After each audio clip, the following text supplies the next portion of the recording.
integrate it, add wings to your career.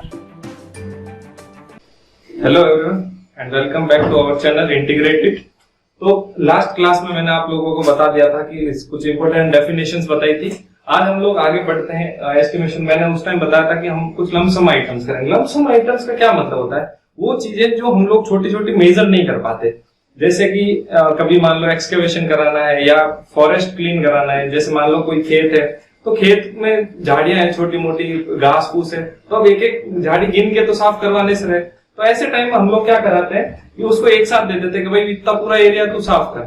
और उसके अलावा जैसे कुछ और चीजें भी होती है जैसे छोटी मोटी, उन चीजों को हम लोग एक साथ दे देते हैं और उनका कुछ लगभग फिक्स चार्जेस होता है कि कितना परसेंट वो लगेगा टोटल कॉस्ट का। ठीक है, तो सबसे पहले एक आता है कंटिजेंसी। कंटिजेंसी होता क्या है? कंटिजेंसी कुछ ऐसे चार्जेस होता है या जैसे कह सकते हैं कि फ्यूचर में कि जिनका अभी पता नहीं होता कि क्या खर्चा होगा क्या नहीं होगा। बाद में जब काम आगे बढ़ता है कुछ काम आ जाता है बीच में, या फिर कभी कुछ एक्सीडेंट हो गया या छोटा मोटा कुछ टूट फूट हो गई सामान की, तो इंसिडेंटल चार्जेस, क्या बोलते हैं इसको? Incidental charges. Incidental charges, charges of miscellaneous character. Incidental charges of miscellaneous character. अब ये मैंने ये सारी चीजें क्यों लिखी है? क्योंकि इन सबका क्या है, परसेंटेज फिक्स है कि कितने परसेंटेज में ही ये सब लोग होंगे। ठीक है, तो कंटिजेंसी का कितना होता है आप सब लोगों ने पहले से पढ़ रखा होगा। तो कंटिजेंसी होता है 3 से 5%। ठीक है, कितना होता है? 3 से 5%। टोटल कॉस्ट का 3 से 5% हम लोग मान के चलते हैं। फिर होता है वर्क चार्ज एस्टेब्लिशमेंट। ये होता है 1.5 से लेकर 2% के बीच में। अब ये होता क्या है? वर्क चार्ज एस्टेब्लिशमेंट का मतलब हमने जैसे हमारा प्रोजेक्ट स्टार्ट हुआ तो वहां पे हम लोग सुपरवाइजर रखते हैं, चौकीदार वगैरह रखते हैं सामान का ध्यान रखने के लिए, या फिर हमने कोई ऑफिस वगैरह सेटअप किया तो वो सारा चार्जेस किसका होता है?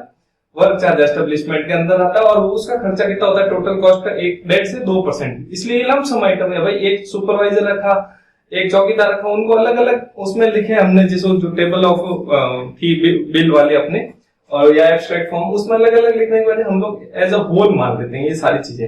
और ये क्या होता है, सारे टेम्पररी एम्प्लॉयज होते हैं, परमानेंट एम्प्लॉय नहीं, जब तक जरूरत है तब तक रखते हैं, उसके बाद निकाल दी। उसके बाद आता है tools and plant. Tools and plant मान लो कि हमको अलग अलग टूल्स की जरूरत पड़ती रहती है कि मान लो कभी डिगिंग के लिए कुछ जरूरत पड़ रही है, कभी मिक्सिंग के लिए जरूरत पड़ रही है, कभी बैचिंग के लिए, तो उन टूल्स एंड प्लांट्स का खर्चा हम लोग एक साथ निकाल देते हैं। तो टूल्स एंड प्लांट्स का खर्चा होता है 1 से 1.5%। कितना होता है? 1 से 1.5% के बीच में, 1 से 1.5%। सिमिलरली फिर आता है सैनिटरी एंड वाटर सप्लाई। अब सैनिटरी हमको सबको पता है कि सीवर, घर में सीवर कनेक्शन वगैरह या लेट्रिन से जो पाइप वगैरह लग रहे हैं, बाथरूम से जो पाइप जा रहे हैं, किचन से जो पाइप्स वगैरह जा रहे हैं, घर से बाहर, घर का गंदा पानी जो बाहर लेके जा रहे हैं, वो सारे किस बात है? सैनिटरी। और सिमिलरली बाहर से जो यूजफुल पानी आ रहा है, जो काम में ले सकते हैं, वो सब ये होता है 8%। ठीक है ना, 8% लेते हैं, जबकि इसकी रेंज जो होती है 5 से 8%। रेंज होती है 5 से 8%, लेकिन हम लोग कितना लेते हैं? 8%। सिमिलरली इलेक्ट्रिफिकेशन का जो चार्जेस होते हैं वो भी 8% होता है। ये सब टोटल कॉस्ट का है। इलेक्ट्रिक फेंस आता है अपना 4% पे। कितने पे आता है? 4%। ठीक, इलेक्ट्रिक फैन अलग मानते हैं, इलेक्ट्रिफिकेशन टोटल अलग होता है। इलेक्ट्रिफिकेशन की रेंज भी 5 से 8% है, लेकिन हम लोग लेते कितना? 8%। जैसे सैनिटरी और वाटर सप्लाई का 8% लेते हैं, वैसे इसका भी। फिर आता है सेंटेज चार्ज। अब ये सेंटेज चार्ज आता है 10 से 15%। इसको और सुपरविजन चार्जेस भी बोलते हैं, या फिर हम लोग जैसे डिपार्टमेंटल चार्जेस या सुपरविजन चार्जेस या सेंटेज चार्जेस बोलते हैं। अब ये होता कैसे? जैसे मान लो कि पीएचईडी है, PHED public health works department, public health department हो गया। वो क्या करेगा? उसको मान लो कुछ काम करवाना, अपना ऑफिस सेटअप करवाना है, तो पीएचईडी का काम तो पानी का है, तो वो अपना ऑफिस किससे सेटअप कराएगा? पीडब्ल्यूडी वाले से। तो पीडब्ल्यूडी को जो चार्जेस, तो पीडब्ल्यूडी जो उससे चार्ज वसूल करेगा कि भाई उसको डिजाइन बना के देगा या उसका सुपरविजन पूरे प्रोजेक्ट का, या फिर मान लो जैसे जो कोई एम्स की बिल्डिंग बन रही है तो उस एम्स की बिल्डिंग वो सरकारी डिपार्टमेंट को ध्यान रखेगा, सुपरविजन पीडब्ल्यूडी होता है जनरली। तो पीडब्ल्यूडी जो चार्ज उससे वसूल करेगा उसको बोलते हैं सेंटेज चार्जेस। ये होता है 10 से 15% ऑफ टोटल कॉस्ट। ये ऐड करके ही देते हैं। ठीक है, तो इसको और क्या बोलते हैं? सुपरविजन चार्जेस या फिर डिपार्टमेंटल चार्जेस। फिर आता है ओवरहेड कॉस्ट। ओवरहेड कॉस्ट क्या होता है? ये भी 10% होता है। अब होती क्या चीज है? जैसे मान लो कुछ रेंट वगैरह हम लोग दे रहे हैं, कहीं अपना गोदाम सेट कर रखा है, जैसे मान लो अपने सीमेंट वगैरह कहीं स्टोर करा है, तो सीमेंट स्टोर करा है तो सीमेंट स्टोर करने के लिए गोदाम लगा, गोदाम का जो किराया होगा वो हो गया। तो रेंट हो गया, जैसे टैक्स हो गया, कुछ चीजों का हमको जैसे टोल टैक्स वगैरह हो गया, तो बीच में कभी सामान इधर से उधर जा रहा है तो टोल टैक्स लग गया, या कोई और तरह का जो भी टैक्स, जैसे लोकल बॉडीज भी टैक्स वसूल करती है, तो ये सारे टैक्स, या फिर कोई जैसे बीमा LIC वगैरह करा रखे, इंश्योरेंस वगैरह, तो वो सारे चार्जेस किस में आते हैं, ओवरहेड कॉस्ट में ये आते हैं 10%।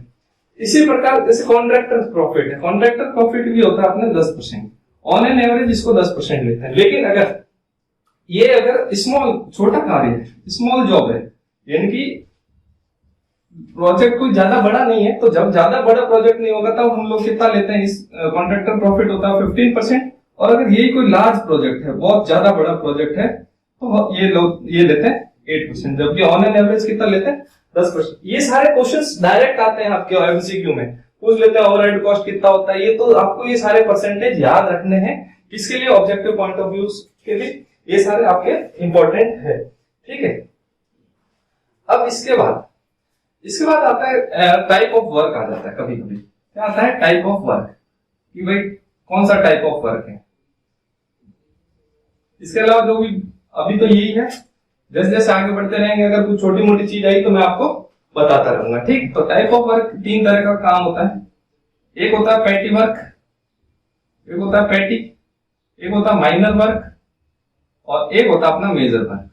कि किसी भी काम को माइनर, मेजर या पैटी वर्क कैसे बोलेंगे, वो डिपेंड करता है उसके अमाउंट ऑफ वर्क, मतलब रेट कितनी, उसकी अमाउंट कितना, उस पर बजट कितना खर्च हो रहा है, पैसा कितना खर्च हो रहा है, उन सब चीजों से। अगर पैसा उस पर 20,000 से कम खर्च हो रहा है, 20,000 रुपए से कम है, ठीक है, 20,000 रुपए से कम है, तो क्या हो जाएगा, वो पैटी वर्क हो जाएगा। अगर वही 20,000 से लेके 1 लाख के बीच में, इसमें 20,000 से लेके 1 लाख रुपए के बीच में है, तो वो हो जाएगा माइनर, और ग्रेटर देन 1 लाख रुपए है तो मेजर वर्क में आता है, ठीक है।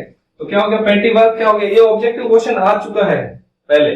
तो पैटी वर्क पे क्या हो गया, लेस देन 20,000 से कॉस्ट है, उसकी बजट या उसका जो भी कॉन्ट्रैक्ट है या जो भी काम है उसका पैसा 20,000 से कम है तो पैटी वर्क, 20,000 से 1 लाख है तो माइनर, और ग्रेटर देन 1 लाख है तो उसको हम लोग क्या बोलते हैं, मेजर वर्क। तो ये सारी चीजें एस्टिमेशन में सारी ज्यादातर वही चीजें जो आपको डायरेक्ट याद ही रखनी है, ठीक है। तो जिसमें सबसे देखो इंपॉर्टेंट जो चीजें आती है, इस पे कंटिजेंसी पे क्वेश्चन आता है, वर्क चार्ज पे आता है, टूल एंड प्लांट्स पे आता है।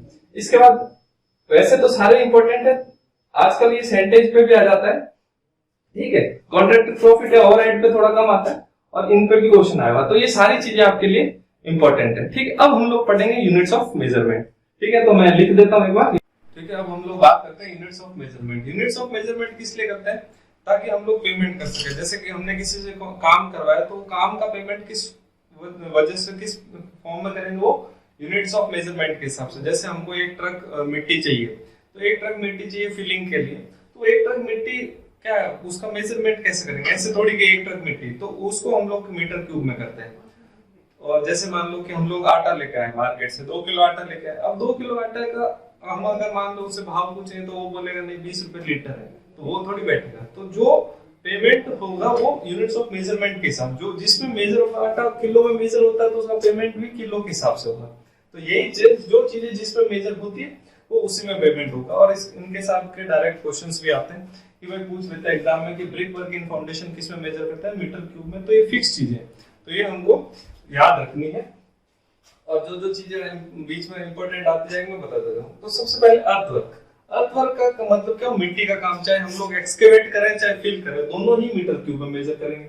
उसके बाद सेकंड जो है कंक्रीट इन फाउंडेशन। एक तो चीज ध्यान रखने वाली है, एक तो अपने को पता है कि 2 चीज होते हैं, एक सुपर स्ट्रक्चर होता है, एक सब स्ट्रक्चर होता है। एक सब स्ट्रक्चर होता है और एक होता है सुपर स्ट्रक्चर, ठीक है। दोनों में डिफरेंस क्या है, ये ग्राउंड लेवल से नीचे होता है, ग्राउंड लेवल से ऊपर। तो सब स्ट्रक्चर में फाउंडेशन एंड प्लिंथ आता है, ठीक है, और ये हो गया ऊपर सुपर स्ट्रक्चर। तो जब भी मैं बात करूं कि कंक्रीट इन फाउंडेशन, तो उसका मतलब है फाउंडेशन एंड प्लिंथ क्या है, दोनों एक ही चीज है। तो यहाँ पे वैसे तो मैंने अलग लिखा, लेकिन फिर भी ये एक बार अलग लिखा, उसके बाद मैंने कहीं अलग नहीं लिखा, स्टार्टिंग में समझाने के लिए लिखा। तो फाउंडेशन और प्लिंथ एक ही चीज है। तो कोई भी कंक्रीटिंग का काम कोई भी हो, इसमें फाउंडेशन हो, प्लिंथ हो, स्लैब बन रहा हो, छज्जा बन रहा हो, लिंटर बन रहा हो, बीम बन रहा हो, वो सब किस में आएगा, मीटर में। मीटर क्यूब में, तो हर चीज में यार लिख नहीं सकता, तो ठीक है, तो वो आ गया मीटर क्यूब में। उसके बाद डीपीसी, डीपीसी क्या होता है, डैम प्रूफ कोर्स। क्या होता है, डैम प्रूफ कोर्स, आप लोगों ने सुना होगा, डैम प्रूफ कोर्स। अब ये किस लिए करते हैं हम लोग, ताकि जो ग्राउंड से जो मिट्टी से जो पानी है, लेवल ग्राउंड लेवल से जो पानी है वो हमारे ऊपर ना आए, वाटर टेबल से या जो भी ग्राउंड में पानी वो हमारे पानी स्ट्रक्चर के अंदर ना आए, इसलिए हम लोग एक ऐसी लेयर बना देते हैं। जैसे मान लो ये यहाँ पे ग्राउंड लेवल, तो यहाँ पर हम लोग एक डीपीसी की लेयर लगा देते हैं, ताकि ये जो नीचे से जो पानी आ रहा है ये इससे ऊपर ना आए और अपना स्ट्रक्चर क्या हो, खराब ना हो, तो उसको हम लोग बोलते हैं डीपीसी। अब डीपीसी को मीटर स्क्वायर में क्यों मेजर करते हैं, क्यों, क्योंकि इसकी क्या होती है, थिकनेस जो होती है फिक्स्ड होती है। थिकनेस क्या होती है इसकी, फिक्स होती है, ठीक है। अब वो कितनी होती है, लगभग 2.5 सेंटीमीटर थिक होता है। अगर कंक्रीट की है या लाइन की है तो लगभग 2.5 सेंटीमीटर थिकनेस फिक्स होती है, तो वो हम लोग किसमें मेजर करते हैं, मीटर स्क्वायर में। अब होता है सोलिंग, सोलिंग क्या होता है, पर मेजर इसको मीटर स्क्वायर में करते हैं। सोलिंग क्या होता है, हमारे जब भी देखो फ्लोर वगैरह बनता है, जो सबसे बॉटम लेयर होती है फाउंडेशन वगैरह की, तो हम लोग क्या करते हैं, मिट्टी जो होती है अनइवन होती है, उस मिट्टी के ऊपर एक लेयर हम लोग लगा देते हैं ईंटों की, तो उसको हम लोग जो बोलते हैं, फर्स्ट लेयर जो होती है ब्रिक्स की, उसको हम लोग क्या बोलते हैं, सोलिंग। तो उसकी भी क्या होती है, अब ईंट की जो थिकनेस है वो फिक्स है। जैसे ईंट क्या होगा, ब्रिक की साइज क्या होती है अपने को पता है, स्टैंडर्ड ब्रिक की बात करें तो ये 19 हो गया, ये 9 हो गया और ये भी 9 हो गया। तो ब्रिक यहाँ तो हम लोग ऐसे रख सकते हैं, ठीक है, या हम लोग ब्रिक कैसे रख सकते हैं इसको, मतलब दो तरह से। जैसे कि मैं आपको बताऊं तो ये जैसे ये है, तो मान लो ये 19 है, ये 9 है और ये 9 है, तो या तो ब्रिक मैं ऐसे रख सकता हूँ फ्लैट, या ऐसे एज पे, क्या कर दिया मैंने, या तो ऐसे रख दिया या ऐसे रख दिया, तो ब्रिक दो ही तरह से रख सकता हूँ। उन दोनों ही कंडीशन में क्या होगी, थिकनेस जो है फिक्स है, तो जब भी ऐसा होगा थिकनेस फिक्स होगा तो उसको हम लोग किसमें मेजर करेंगे, एरिया, एरिया यानी कि मीटर स्क्वायर, ठीक है। उसके बाद next brick work, brick work in foundation super structure, वो हम लोग किसमें मेजर करते हैं, मीटर क्यूब में। ब्रिक वर्क इन फाउंडेशन और सुपर स्ट्रक्चर चाहे यानी कि सब स्ट्रक्चर या super structure, brick work type जो वो मीटर क्यूब में। लेकिन ब्रिक वर्क अगर पार्टीशन वॉल में है, यानी कि हाफ ब्रिक थिक है वॉल, क्या है ये किसके लिए, वन ब्रिक थिक या अबव, एंड अबव होगा तो मीटर क्यूब में। लेकिन अगर हाफ ब्रिक थिक होगा, हाफ ब्रिक थिक वॉल होगी, तो वो किसमें मेजर होगा अपना, वो अपना मेजर होगा मीटर स्क्वायर में। या हनीकॉम्बिंग होगी, या बीच में स्पेस वगैरह होगा, बीच में डिजाइन होगी अलग अलग हाफ ब्रिक थिक में, तो हम लोग उसको किसमें मेजर करेंगे, ब्रिक वर्क को मीटर स्क्वायर में, ठीक है। अब हाफ ब्रिक और फुल ब्रिक का क्या मतलब है, फुल ब्रिक का मतलब है, ये वन ब्रिक थिक का मतलब है उस वॉल की मोटाई कितनी है, 20 सेंटीमीटर, और हाफ ब्रिक कितना हो जाएगा, 10 सेंटीमीटर, ठीक है।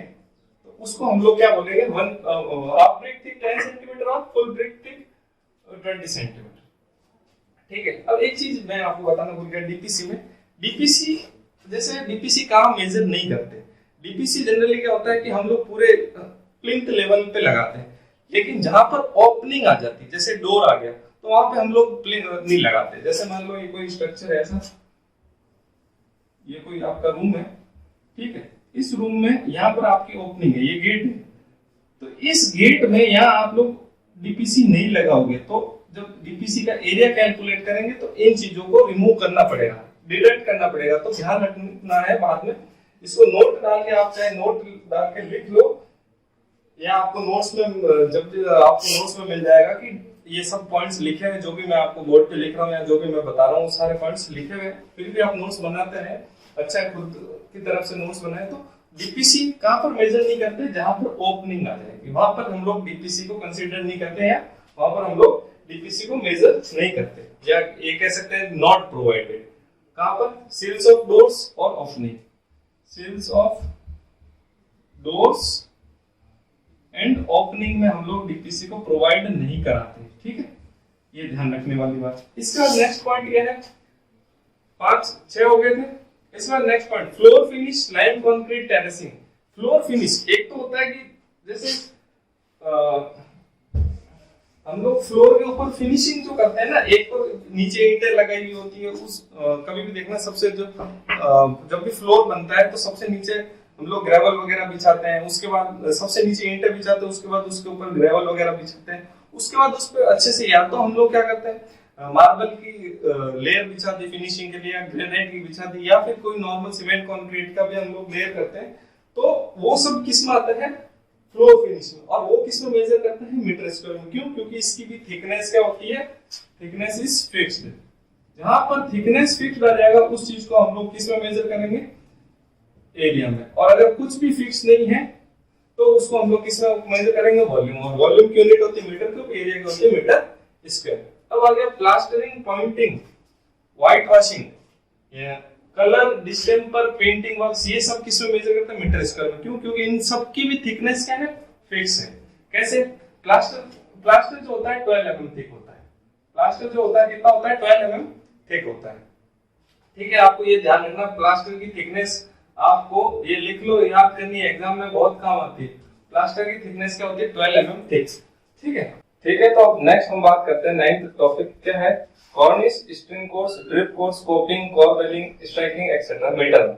अब इसमें देखो कोपिंग क्या होता है कि जब भी हमने हमारा घर देखा होगा कि जो रूफ जो सबसे टॉप मोस्ट फ्लोर होता है उसके ऊपर जो दीवार है, अब जैसे मान लो ये अपनी छत है, रूफ है, इस रूफ के ऊपर एक दीवार होती है थोड़ी सी ऊपर तक, जहां बालकनी जाके या ऐसे सहारा लेके खड़े हो, तो इस दीवार के ऊपर या तो सीमेंट कंक्रीट का अच्छा सा फिनिश होता है, या फिर इसके ऊपर हम लोगों को या तो मार्बल का पत्थर या ग्रेनाइट वगैरह का पत्थर लगा देते, ताकि जो भी बारिश वगैरह हो या तब पानी वगैरह अंदर ना जाए। पानी जाएगा अंदर तो क्या होगा, डैम्पिंग वगैरह। जैसे आपको फोटो दिख रहा होगा साइड में, ये तो है ही, आगे फोटो दिख रहा होगा, तो उसको हम लोग क्या बोलते हैं, कोपिंग। अब कोपिंग की क्या होती है, थिकनेस फिक्स है और जो विड्थ है वो भी फिक्स है, इसलिए हम लोग उसको किस में मेजर करते हैं, मीटर में। अब ऐसी क्या होता है, ड्रिप कोर्स। अब ये कोपिंग तो सबसे टॉप पे होता है, अब ये जो ड्रिप कोर्स होता है वो होता है ग्राउंड लेवल पे। जैसे मान लो ये अपना ग्राउंड लेवल है, ये अपनी दीवार है, तो दीवार के पास पास हम लोग ऐसे एक सीमेंट का फिनिश वगैरह लगा देते हैं, सीमेंट कंक्रीट का फिनिश स्लोपिंग फॉर्म में, ताकि जब भी बारिश वगैरह हो पानी इस दीवार से टकरा के यहाँ से डायरेक्ट सीधा अंदर न जाए, एकदम दीवार के पास न जाए, ये थोड़ा क्या जाए, दूर जाए, यहाँ न जाके पानी यहाँ से ग्राउंड में एंटर कर। अब यहाँ से जाएगा तो दीवार में वही वापस डैम्पिंग की प्रॉब्लम करेगा, इसलिए हम लोग उसको थोड़ा दूर। अब इसकी भी जनरली थिकनेस वगैरह सब फिक्स रहती है और पूरे घर के चारों तरफ होता है। अब शहरों में तो क्या होता है, घर चिपके होते तो देखने को मिलता नहीं, लेकिन जहां पर घर वगैरह खुले होते हैं, आपके आसपास में कोई घर नहीं, वहां पर ये ड्रिप कोर्स वगैरह हम लोग लगाते हैं। ठीक है, कॉर्निश और स्ट्रिंग कोर्स क्या होता है कि जैसे आपको फोटो में दिख रहा है कि ये जो सपोर्ट है, जो लंबी लाइन है, इसको जो सपोर्ट दे रहा है, इसको हम लोग क्या बोलते हैं, कॉर्निश बोलते हैं। ठीक है, और स्ट्रिंग कोर्स क्या हो गया, वही पतली सी जो लंबी लाइन है वो क्या हो गया, अपनी स्ट्रिंग कोर्स। कोरवेलिंग में क्या होता है, उसको सपोर्ट होता है, जो ये पतली सी स्ट्रिंग कोर्स है उसको जो सपोर्ट देते हैं उनको हम लोग क्या बोलते हैं, कोरवेल्स बोलते हैं। फोटो में आप लोगों को दिख रहा है। ठीक है, अब स्ट्राइकिंग क्या होता है, स्ट्राइकिंग का मतलब है कि अपने जो घर के दीवार इनसाइड होती, किसी भी रूम में देखा होगा आपने कि जैसे ये फ्लोर है अपना, इस फ्लोर पे यहाँ तक अपने कुछ टाइल्स वगैरह लगा देते हैं, थोड़ी सी हाइट तक, इतनी सी हाइट, मतलब आधा फीट, हाफ फीट कि हम लोग ऐसे हाइट तक कुछ लगा देते हैं टाइल्स वगैरह, ताकि पानी वगैरह उसमें अपने दीवार और फ्लोर के बीच में से अंदर ना जाए, इसलिए। और डिजाइन पर्पस तो है, तो उसको हम लोग क्या बोलते हैं, अपने स्ट्राइकिंग बोलते हैं। ये भी क्योंकि इसकी थिकनेस फिक्स है, टाइल्स वगैरह की जो थिकनेस फिक्स है, हाइट फिक्स है, लगभग आधा फीट के आसपास होती है, तो इसको भी हम लोग रनिंग मीटर में देखो 3 पैरामीटर होते हैं, एल, बी और एच। अगर एक भी पैरामीटर कोई फिक्स होगा तो उसको हम लोग मीटर स्क्वायर में मेजर करेंगे। एक फिक्स हो गया पैरामीटर तो मीटर स्क्वायर, 2 पैरामीटर फिक्स हो गए तो मीटर में, और अगर कोई भी फिक्स नहीं है तो वो अपना किसमें हो जाएगा, मीटर क्यूब में, यानी कि वॉल्यूम में। तो जब भी कोई बड़ा काम होता है, मास वर्क है, तो मीटर क्यूब में। एरिया का कुछ काम है जिसकी कोई एक पैरामीटर फिक्स है, उसको मीटर स्क्वायर में यानी कि एरिया में, और अगर किसी के 2 पैरामीटर फिक्स है तो मीटर में, और तीनों ही पैरामीटर फिक्स है, जैसे कि स्विच हो गया, अपना स्विच का पैरामीटर फिक्स है तो वो क्या होता है, WC हो गया, अपना वॉश बेसिन हो गया, इनके क्या सारे पैरामीटर्स फिक्स है, डायमेंशन वगैरह सब फिक्स है, तो वो किसमें मेजर करते हैं, नंबर्स में। तो कितने नंबर होंगे, ठीक है, तो ये ध्यान रखने वाली बात है। फैन हो गया, फैन के डायमेंशन फिक्स अपन अपने हिसाब से चेंज तो करवाते नहीं, इसलिए क्या होता है, वो नंबर्स में मेजर होते हैं। इसका पिलर, पिलर अपने सबको पता है कॉलम को बोलते हैं। अब चाहे ये कंक्रीट का हो, चाहे स्टोन मशीनरी का हो, चाहे लाइन कंक्रीट का हो, सीमेंट कंक्रीट हो, या फिर ये ब्रिक मशीनरी को, सबका क्या किस में मेजर करेंगे? मीटर क्यूब में। अब रेन वाटर पाइप या प्लेन पाइप, कोई भी पाइप हो, पाइप हम लोग जब भी मार्केट में पाइप लाने जाते हैं हम लोग क्या बोलते हैं? भाई या तो 1/2 इंची का पाइप दे, या 1 इंची का पाइप दे, ठीक है, या 1.5 इंची का पाइप दे, ऐसे बोलते हैं ना। तो क्या हो गया? डायमीटर फिक्स है। अब किसी चीज का डायमीटर फिक्स है तो उसका एरिया क्या होगा अपने को पता हो जाएगा। जिसका डायमीटर पता है उसका एरिया पता है, यानी कि एरिया फिक्स हो गया। जैसे बोला 1/2 इंच का पाइप था भाई, तो उसका क्या हो गया? एरिया फिक्स हो गया। जब एरिया फिक्स है तो पीछे एक ही पैरामीटर बचा, 2 पैरामीटर फिक्स, तो पीछे एक ही पैरामीटर बचा, वो क्या हो गया? मीटर। तो ये चीज आपको ध्यान रखनी। फिर आगे चौखट, frame of door and window. चौखट और फ्रेम क्या होती है? जो आउटर पोर्शन होता है किसी भी डोर का, उसको हम लोग क्या बोलते हैं? जो दीवार के अंदर एम्बेडेड होता है। जैसे ये दीवार है, तो यहाँ पे अगर मान लो कोई डोर है तो वो डोर क्या होगा? यहाँ अंदर एम्बेडेड होगा। तो ये जो होगा ये चौखट होती है ऐसे। अब डोर तो क्या होगा? जनरली ये तो होगी अपनी चौखट, ऐसे ये होगी चौखट। मान लो कोई ओपनिंग थी तो ये ओपनिंग होगी चौखट। वैसे आपको डायग्राम दिख रहा है, तो ये होगी चौखट, और ये बीच में से ये गेट यहाँ से खुल रहा है, ये दो अलग अलग है, दो अलग अलग पोर्शन, बीच में सेंटर में से खुल रहा है। तो ये क्या हो जाएगा? ये हो जाएगा अपना लीव्स या शटर, लीव्स या शटर, और ये अपना क्या हो गया? चौखट, ठीक है। अब उसके बाद अपने आता है, तो चौखट वगैरह किसमें मेजर करते हैं हम लोग? मीटर स्क्वायर में। और चौखट और फ्रेम हम लोग, लीव्स और शटर तो मीटर स्क्वायर में चौखट है, और फ्रेम हम लोग किसमें मेजर करते हैं? मीटर क्यूब में। अब उसके बाद आता है वुड वर्क्स। वुड वर्क्स हम लोग कोई भी तरह का वुड वर्क को हम लोग किसमें मेजर करते हैं? मीटर क्यूब में। अब वुड वर्क का मतलब क्या हो गया?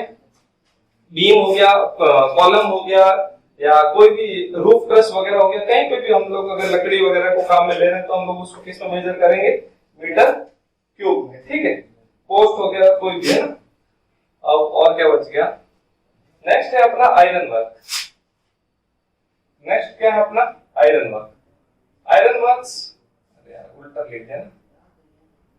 नेक्स्ट क्या है? Iron works. आयरन वर्क्स यानी कि स्टील वगैरह का काम, ये सब किसमें होता है? केजी या क्विंटल में। केजी या क्विंटल में स्टील वगैरह को हम लोग केजी या क्विंटल में बात करते हैं। फिर हो गया अपना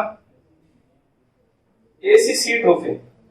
एसी सीट रूफिंग, ये सब आपको नोट्स में प्रोवाइडेड, नोट्स में मिलेगा।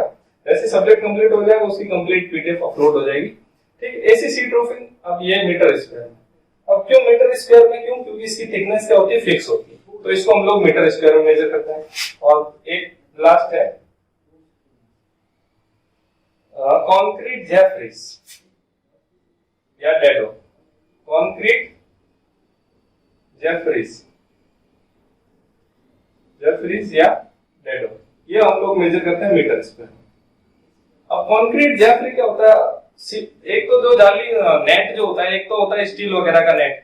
ये क्या होता है अपना कंक्रीट, सीमेंट कंक्रीट की जाली आती है। जैसे हम लोग रोड पे चलते हैं तो कभी देखा होगा कि जो पौधे वगैरह होते हैं उनके चारों तरफ एक सीमेंट कंक्रीट की जाली लगी है। तो जो सीमेंट की जाली वगैरह होती है, पुराने टाइम में इसको काफी काम में लेते थे हम लोग, सेंटर्स वगैरह में वेंटिलेशन वगैरह के लिए। लेकिन आजकल क्या है, ये लगभग ऑब्सोलीट से हो गई है। या अभी भी डिजाइन वगैरह पुराने महल वगैरह में जाओगे तो ऊपर आपको ये दिख जाएगी ये चीजें। तो कंक्रीट की जो जाली होती है, सीमेंट कंक्रीट की जो जाली होती है, उसको हम लोग क्या बोलते हैं? जेफरीज बोलते हैं। अब इसकी भी थिकनेस फिक्स है, इसलिए इसको मीटर स्क्वायर में। डेडो क्या होता है? हमारे बाथरूम में हमारी हाइट तक या हमारी कमर तक और टाइल्स वगैरह हम लोग लगा देते हैं ताकि पानी वगैरह उसके अंदर ना जाए, डैम्पिंग वगैरह ना हो। उसको हम लोग क्या बोलते हैं? डेडो। उसको भी क्या किसमें मेजर करते हैं हम लोग? मीटर स्क्वायर में। क्यों? क्योंकि थिकनेस फिक्स होती है, ठीक है। अब ये सारे आपको मिल जाएंगे। अब एक और चीज तो ध्यान रखने वाली बात है, प्लास्टरिंग मैंने आप लोगों को बता दिया। तो प्लास्टरिंग हम लोग किसमें मेजर करते हैं? मीटर स्क्वायर में, ठीक है। अब प्लास्टरिंग में कुछ कभी कभी डिडक्शंस आ जाते हैं। क्या आ जाती है? कुछ डिडक्शंस वाली चीजें आ जाती है। डिडक्शन मतलब हम लोग जब प्लास्टर करते हैं उसको मेजर करेंगे, भाई टोटल घर में कितना प्लास्टर हुआ, तब कुछ हम लोगों को चीजें ध्यान रखनी है कि किसको डिडक्ट करें, किसको नहीं करें। तो वो क्या होता है, अगर कोई भी ओपनिंग है, मान लो ये कोई रूम है, इसमें मान लो यहाँ पर ओपनिंग, ठीक है, ये कोई ओपनिंग है, इसमें रूम में अंदर और बाहर दोनों तरफ प्लास्टर करना है। तो अगर opening size less than 0.1 metre square तो कोई भी डिडक्शन नहीं करेंगे, यानी कि उसको कैलकुलेट करेंगे नहीं, अपन पूरा रूम मान के चलेंगे। मान लो 3x4 का रूम है, तो प्लास्टर कितना होगा 3x4, जो भी मीटर स्क्वायर में आएगा तो वो उस टोटल क्या हो जाएगा उसके लिए। और हाइट मान लो उसकी हाइट है 3.5 मीटर, ठीक है। तो जो भी आएगा, तो इसको जब भी ओपनिंग साइज जब भी हम लोग प्लास्टर करते हैं, अगर opening size less than 0.1 metre square है तो हम लोग उसको कंसीडर नहीं करते, यानी कि डिडक्ट 0.5 मीटर स्क्वायर से कम है तो हम लोग उसको क्या नहीं करेंगे, डिडक्ट नहीं करेंगे। ऐसे ही अगर यही ओपनिंग की साइज 0.5 से लेके 3 मीटर स्क्वायर है तो क्या करेंगे, एक तरफ अगर दोनों तरफ प्लास्टर करना अंदर और बाहर, तो एक फेस पे वन फेस पे डिडक्शन करेंगे, वन फेस पे डिडक्शंस करेंगे, ठीक है। और अगर ग्रेटर देन 3 मीटर स्क्वायर है तो दोनों फेस पे, बोथ फेस पे डिडक्शंस होगा, बोथ फेस डिडक्शन। एक इसमें ध्यान रखने वाली चीज है प्लास्टरिंग में, अगर लेस देन 0.5 मीटर स्क्वायर से कम ओपनिंग तो कोई डिडक्शन नहीं, 0.5 से 3 मीटर स्क्वायर है तो एक फेस, ठीक है। अगर ओपनिंग 0.5 मीटर स्क्वायर से कम होगी तो नो डिडक्शन, नो डिडक्शन। अगर opening size less than 0.5 metre square है तो नो डिडक्शन, कहीं करने नहीं है प्लास्टरिंग में। अगर 0.5 से 3 मीटर स्क्वायर है तो एक फेस पे डिडक्शन करना है, और opening size greater than 3 metre square है तो बोथ फेस डिडक्शंस करना है। ये चीजें ऑब्जेक्टिव में कई बार पूछेगी, तो इन चीजों को ध्यान रखें। ये तो थी प्लास्टरिंग के लिए। अब ऐसे कैसे अपने आ जाता है ब्रिक वर्क में, ठीक है। तो ब्रिक वर्क में क्या हो जाएगा, वही अगर ओपनिंग साइज लेस देन, अभी मैंने पहले क्या गलती करी थी 0.01 वाली, वो गलती है आप पहले। अगर less than 0.01 metre, less than 0.1 metre है ओपनिंग साइज तो कोई डिडक्शन नहीं करना। Opening size less than 0.1 metre square है तो नो डिडक्शन, ठीक है। अब किसमें है, ब्रिक वर्क में। ब्रिक वर्क को ऐसे लिख देता हूं, ठीक है। तो ब्रिक वर्क में अगर 0.1 मीटर स्क्वायर से छोटी ओपनिंग तो कोई डिडक्शन नहीं करने। सिमिलरली कोई भी एंड्स ऑफ बीम है, एंड्स ऑफ बीम हो गया, राफ्टर्स हो गए जो दीवार के अंदर घुस जाते हैं, राफ्टर्स हो गया, पर्लिन्स हो गया, ऐसे। अब ये क्या होते हैं, जैसे मान लो कोई ये अपनी दीवार है, इस दीवार के अंदर मान लो ये कोई बीम, अगर इस बीम का फेस एरिया, अगर इस बीम का फेस एरिया क्या है लेस देन 0.05 मीटर स्क्वायर है, यानी कि ये जो ये इसका जो फेस एरिया है लेस देन 0.05 मीटर स्क्वायर है से कम है तो कोई डिडक्शन नहीं करना। अगर ओपनिंग है 0.1 मीटर स्क्वायर से छोटी तो कोई डिडक्शन नहीं करना। एंड्स ऑफ बीम, राफ्टर या पर्लिन जो दीवार के अंदर एम्बेडेड है, यानी कि यहाँ तो ब्रिक वर्क होना था, उसकी जगह क्या आ गई, कोई बीम आ गई। तो बीम का अगर फेस एरिया जो अंदर गया उसका एरिया जो है फेस एरिया ये वाला, जैसे ये है मार्कर का फेस एरिया कौन सा होगा ये, तो अगर उसका face area less than 0.05 metre square है तो कोई डिडक्शन नहीं करना। और सिमिलरली अगर किसी की बियरिंग अप टू 10 सेंटीमीटर, जैसे कोई बेड प्लेट हो गई, लिंटल वगैरह हो गया, अगर इनकी बियरिंग लेस देन 10 सेंटीमीटर है तब भी कोई डिडक्शन नहीं करना, ठीक। अब बियरिंग क्या होती है, ये जो अंदर की तरफ जा रहा है ना, ये जो दीवार के अंदर जितना अंदर की तरफ जा रहा है ये इसकी क्या है, टोटल पूरा जा रहा है तो ये इसकी बियरिंग है, जितना दीवार के अंदर जाएगा। अब ये तो टोटल चला गया पूरा। अब जैसे ये चीज है, ये क्या है, दीवार के अंदर आधी गई, इतनी ही गई है। हमारा का बताता हूँ दूसरे से, ये जो है इसमें क्या है अपने इतना ही इसकी बियरिंग है, लेकिन इसमें क्या बियरिंग पूरी है और इसमें है आधी, तो ये होती है बियरिंग।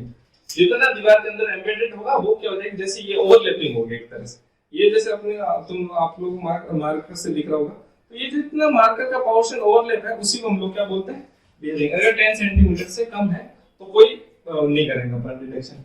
अब बियरिंग जनरली होती कितनी है, मिनिमम जो बियरिंग है 12 सेंटीमीटर होती है, और लेकिन हम लोग जनरली 15 सेंटीमीटर लेते हैं, ठीक है। अगर कोई लिंटल्स वगैरह है, इसके लिए आर्च वगैरह, लिंटल्स वगैरह के लिए जो मिनिमम बियरिंग है वो कितनी होती है, 12 सेंटीमीटर, या हम लोग 15 सेंटीमीटर जनरली लेते हैं, ठीक है। अब एक बार आयरन वर्क्स के लिए आ जाते हैं। फिर अपना ये यूनिट्स ऑफ मेजरमेंट खत्म हो जाएगा, फिर अपन मेथड्स ऑफ एस्टिमेट पढ़ेंगे नेक्स्ट लेक्चर में। क्या है? आयरन वर्क्स के लिए, आयरन वर्क्स को मेजर किस में करते हैं? केजी या क्विंटल में। ठीक है, किस में करते हैं? केजी या क्विंटल यानी कि किलोग्राम भार के हिसाब से। अब कोई मान लो लोहे का गेट है, ये कोई दीवार है, अब ये कोई लोहे का गेट है, ठीक है, इसके अंदर कोई होल्ड फास्ट लगी हुई जो दीवार के अंदर, इसको क्या बोलते हैं? Hold fast. दीवार से इस दरवाजे को पकड़ के रखने की मिनिमम होल्ड फास्ट कितनी होगी? एक तरफ 3 होगी, तो टोटल क्या होगी? 6। किसमें? डोर में। डोर में 6 और 4 कितनी होगी? Minimum number of hold fast for window. 6 या डोर के लिए और 4 किसके लिए? विंडो के लिए। अगर मान लो आरसीसी वर्क है, आरसीसी या रिइंफोर्स्ड ब्रिक वर्क है, आरबी वर्क, अगर उसके अंदर स्टील का वेट नहीं दे रखा, स्टील को स्पेसिफाइड नहीं कर रखा कि स्टील कितने पे है या कुछ भी, तो उसको हम लोग लेते हैं टोटल जो है वॉल्यूम उसका 0.6 से 1%। कितना लेते हैं? 0.6 से 0.1% फॉर स्टील के लिए लेते हैं हम लोग, कि इतने में हम लोग स्टील लगाएंगे। ठीक है, ये चीज हो गया। आरसीसी और आरबी वर्क के लिए हम लोग 0.6 से 1% फॉर स्टील लेते हैं, अगर कुछ भी नहीं दे रखा हो।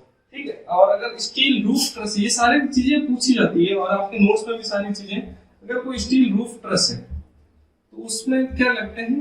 छत होती है स्टील की, वो चदरा लगा देते हैं, तो उस वो है, तो उसमें जो 5% टोटल वेट का 5% हम लोग नट और बोल्ट्स के लिए रखते हैं, नट एंड बोल्ट्स के लिए, उसको वहां पे फिक्स करने के लिए। तो फिक्सिंग एलिमेंट्स हो गए अपने नट्स एंड बोल्ट्स, उसके लिए हम लोग किसको रखते हैं? 5% का वेटेज रखते हैं। ठीक है, तो नेक्स्ट क्लास में हम लोग करेंगे अपने मेथड्स ऑफ एस्टिमेट, जिसमें सेंटर लाइन बिल्डिंग के एस्टिमेट्स करेंगे। सेंटर लाइन हो गया, लॉन्ग वॉल, शॉर्ट वॉल हो गया। ठीक है, तब तक के लिए थैंक यू, और अगर पसंद आया हो तो लाइक, शेयर और सब्सक्राइब करें और अपने दोस्तों को भी बताएं।